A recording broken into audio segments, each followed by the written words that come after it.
suis docteur Yacoubi Aranda. Alors, je suis pneumologue au CHU d'Annaba. Alors, les mécanismes physiopathologiques de la BPCO, ils sont assez complexes.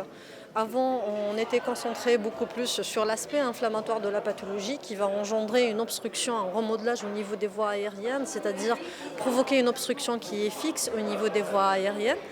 Or que les études ultérieures ont démontré qu'il y avait plusieurs mécanismes et chacun de ces mécanismes différait en fonction des facteurs de risque qui sont impliqués au niveau de la genèse de cette maladie. Pour être assez simple, on va se dire que la BPCO se caractérise beaucoup plus par une obstruction qui est fixe des voies aériennes. Par contre, l'asthme, il y a une obstruction qui serait variable dans le temps, elle n'est pas fixe. Il se fait par le biais de la spirométrie, c'est-à-dire la mesure du souffle.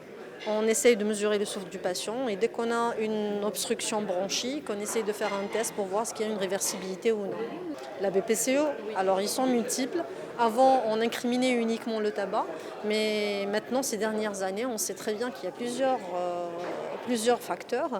On a le facteur génétique, il y a un retard au niveau du développement déjà, de développement pulmonaire, que ce soit en intra-utérin ou après. Il y a aussi le facteur infectieux qui joue un rôle très important. Il y a le rôle de la génétique, comme je viens de le préciser. Il y a la pollution, que ce soit lié au tabac ou bien à la pollution atmosphérique qu'on voit maintenant de plus en plus importante dans notre quotidien. Promouvoir la santé respiratoire. Promouvoir la santé respiratoire, agir sur tous ces facteurs, surtout tout ce qui est exposition.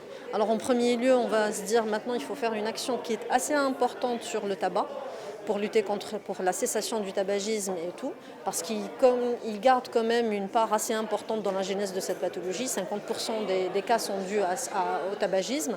Et après, c'est agir sur les facteurs environnementaux.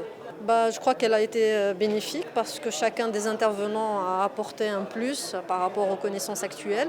Il y a eu un partage entre les différents scientifiques, ce qui se passe ici en Algérie ou bien à l'étranger.